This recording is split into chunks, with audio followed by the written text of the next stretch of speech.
If you're ready to publish your website on Weebly and not sure exactly how to go about it, you're in the right place. Today I'm going to show you all the steps that you need to know to publish that website. So let's dive straight in.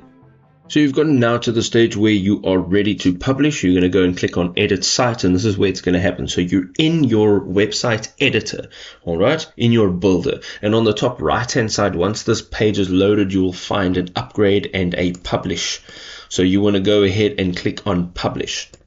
Once you've clicked on publish, you'll see a select your domain name. Now, if you have not yet done this, this is what will happen. So you are going to click down and add a name in there. So as you can see, it's https www. And your domain name. You're going to click on search, and it's going to give you some professional domains, which is included with the 1-year plan. It is free. And there are some additional options here. If you click on view more, you'll see some more. And your subdomain over here, which is free with the branding, you'll be able to click on choose. Now, this will be your website .weebly.com. So let's click on choose over here. However, whichever domain you would like to use, go ahead and click on choose on that specific domain.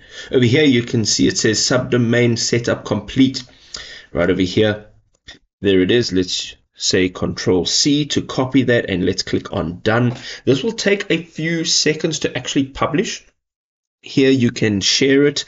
You can also upgrade straight from here if you'd like. But if we close this now, you'll see if we go into a new tab, we open our website, it may load. It also may not load because it may need some time to actually populate. Well, there you go. Now you can see your website. Nice and easy.